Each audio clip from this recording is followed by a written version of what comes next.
it's going to take a lot more time to progress in either one of those tasks because you don't have the feeling of flow and focus and stuff like that. The moment you are in flow and you're working through a task, then your progress is much faster, much smoother.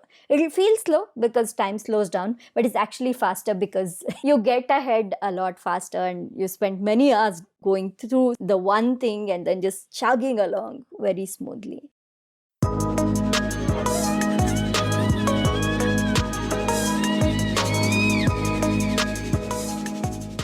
Hello, hello, hello! Welcome back to the Feel Good Factor.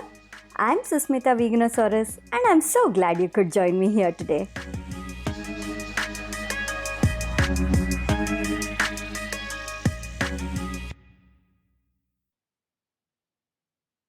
Think of a time when you're doing something that brings you a deep sense of contentment, satisfaction, joy.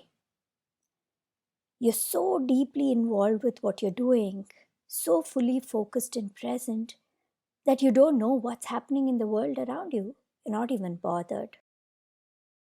Your complete attention is focused on what you're doing. You're doing it with your full being, your heart, soul, mind involved in it. Maybe it's painting something, or cooking, or gardening. It could even be while doing some kind of work where you're so deeply involved with the work and you're progressing steadily and smoothly. When you're in this state, you are in a state of flow. I recently learned that the term flow state was coined and defined by Professor Mihai Csikszentmihalyi. Yes, the name is quite difficult to pronounce, and I had to Google it and listen to the pronunciation a few times before I came and told it to you. But this man, who's a Hungarian professor who lived in the United States in the later part of his life, figured out what flow state is and how it can help everybody be more productive and more joyful. So, when you're in flow state, how exactly do you feel? First of all, you feel fully present and focused. You are in the moment. Your mind is right there. You're not thinking of the past, you're not thinking of the future. You are not even thinking of what other people are thinking of you. You're not even self conscious. You're just there.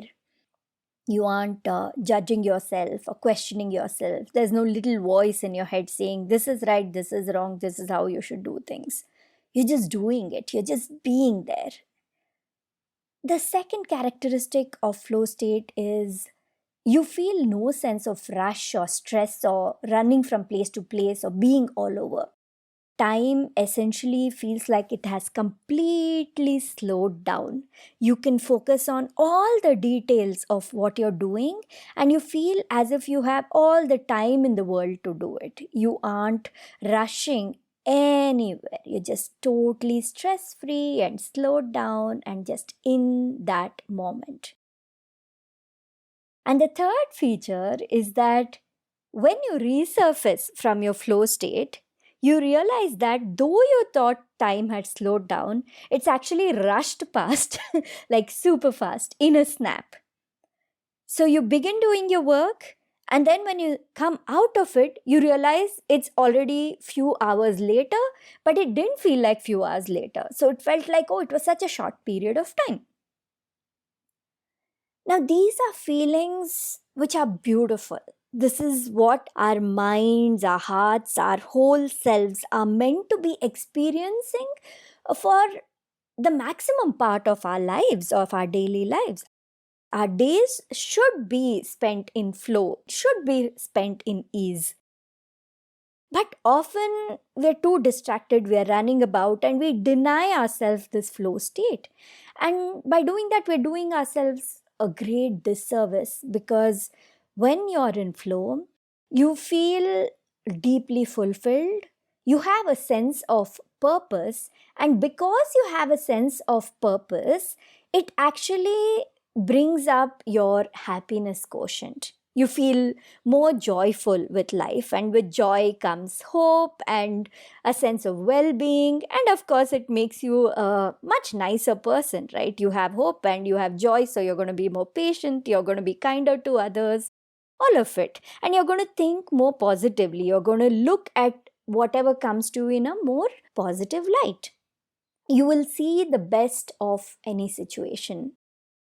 So, being in flow state has so many benefits, not just this, but constantly tapping into that flow state, being in flow, it has so many benefits for you overall.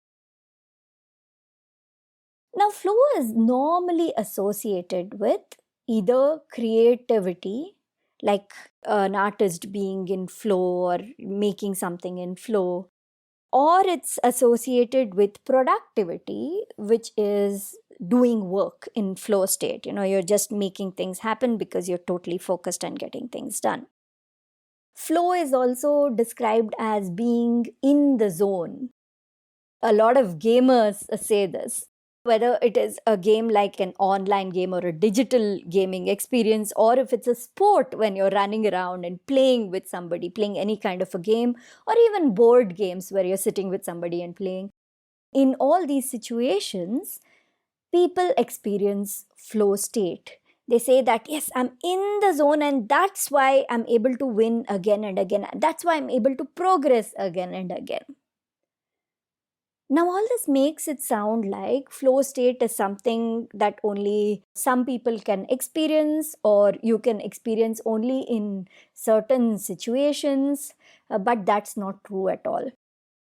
You can experience flow doing almost anything. It doesn't have to be creativity, productivity, or play alone. It could be anything in between, any other area of life.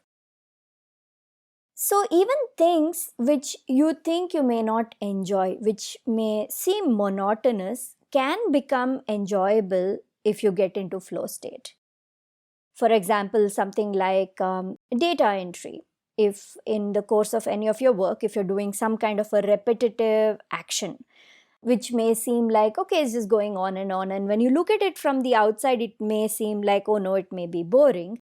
But once you get into it and you have the system in place and you have the flow going, you actually start enjoying it quite a bit. You go through the whole thing and it feels so much easier. Anything can be done in flow state, anything at all. Before you begin anything, you can put certain things into place, a certain system or framework, boundaries around you into place, so that you ensure you're in flow whenever you're doing that thing. That way, you can apply these practices to anything that you're doing and then tap into the state of flow. And by being in this state, of course, you're going to be more productive, more fulfilled, and you can get a lot more done. Professor Csikszentmihalyi says that flow can be found in this sweet spot between boredom and anxiety. So, you shouldn't be feeling anxious or stressed about anything, nor should you be feeling bored. Anxiety inducing activities, what you need to do is ensure that you're slowing down and removing the anxiety inducing factors, like worrying about what others think, for example, or focusing on a deadline in the future, for example. These are things that cause anxiety. You remove them. So then your anxiety gets removed. And the way to remove boredom is to remove the monotony from the monotonous. Basically, you challenge yourself just a tiny bit, not push yourself too hard, but you can't be completely in your comfort zone either. You need to push yourself a little bit, challenge yourself a little bit. Then you can eliminate boredom because it's interesting. When there is a little bit of a challenge, then you are alert, you are possibly learning something new, and overcoming those little hurdles or climbing slightly uphill with that challenge, that's going to ensure you don't have time or you don't have that space of mind to feel bored. That is the first thing. Once you ensure there is a little bit of challenge in whatever you're doing, then you can tap into the flow state more easily. The second is no distractions. Obviously, right? You're in a flow state, then your mind has to be on whatever it is you're doing. The moment you get distracted, mind goes here and there, what happens is you lose the flow state. It takes 15 to 20 minutes to, first of all, enter into the flow state. And even for 2 seconds, if you lose that focus, then you have to work again for another 15-20 minutes before you reach that flow state. So you need to turn off all notifications. In fact, better off is to, silence your phone and keep it away from you whenever you're doing any kind of work. Whenever you want to be in the flow state, just silence your phone, keep it away from you so that you aren't distracted. Because if you have a notification that pops up on your phone and you look at it, even if you don't go and click on it, go into whatever message has come or whatever notification has come, even if you don't go into it, you've already lost focus because your mind has gone into it. Oh, there is an email for me. There is a message for me. There is a comment waiting. That's all. You don't even need to know what the content of that email or message or comment is. Just knowing that that's there has already taken a bit of your attention away. And by taking your attention away, you've lost focus, because while you're in flow, you have to be balanced and harmonious in what you're doing. And this shakes you a bit. It shakes that focus a little bit. And because of that, it takes so much time to get back into the flow state. So no distractions. The third thing is no multitasking. And this is possibly the most important thing. You can't be using your brain to do one thing while also having your brain occupied by another thing. So having multiple tabs open and doing work, but in the middle checking your email, things like that, that's not going to be good. And this comes on the same lines as no distractions, but this is deeper. Distractions can be just for a few moments, but multitasking is where you think, I'll do this work. While I'm doing this work, I'll do this other work also, so that both things get done in the same amount of time. But that's not how it works. Because you aren't going to be in a state of flow, it's not going to take the same amount of time. It's going to take a lot more time to progress in either one of those tasks, because you don't have the feeling of flow and focus and stuff like that. The moment you are in flow and you're working through a task, then your progress is much faster, much smoother. It'll feel slow because time slows down, but it's actually faster because you get ahead a lot faster and you spend many hours going through the one thing and then just chugging along very smoothly. So deep focus is extremely important. Absolutely no multitasking allowed. The other thing that you can rely on is to set reminders and alarms. Make use of those features on your phone. You want to avoid burdening the short-term memory areas of your brain, because there's very limited space there. So say, for example, you've set something on your stove to cook, and it'll be ready in about, say, half an hour. It's better to set an alarm to remind you after half an hour and then forget about it, versus thinking, okay, I'll keep an eye on the clock and after half an hour I'll go and turn it off. Often we forget, and that thing is going to get burnt, and apart from that, whatever work you're doing is not going to be happening in flow, because a part of your brain is focused on that, right? Your mind is on that thing that's on the stove partially. It's not going to help you in any way. But if you have alarms set or reminders set, then you can just set it and forget it. Your brain doesn't have to carry that extra bit of burden, and you're doing your work in flow, and then when you have that alarm ringing, you can go and turn off the stove or whatever else that you need to do. Same thing for reminders. A lot of us think we are going to meet someone on this day, we have this meeting on another day and whatnot, and It's funny how we just don't make use of the reminder feature on phones or calendars or whichever place. You set it and forget it, then you don't have it on your mind saying, okay, Thursday I have to meet someone, I have to leave, I have to go here, or on this day at this time I have to make this particular call. All these things, your mind, your brain doesn't have to carry that at all around with you throughout the day. You can just forget about it, just put it there, and now you have surrendered to the reminders and the alarms, and you're like, okay, they'll remind me, I don't have to think about it. And that gives you more space in your brain to focus on whatever it is you're doing in that particular moment. And finally, before you begin anything, center yourself, bring yourself to the present moment, either by focusing on your breath or doing a few minutes of meditation or chanting, anything that makes you bring yourself to the present moment.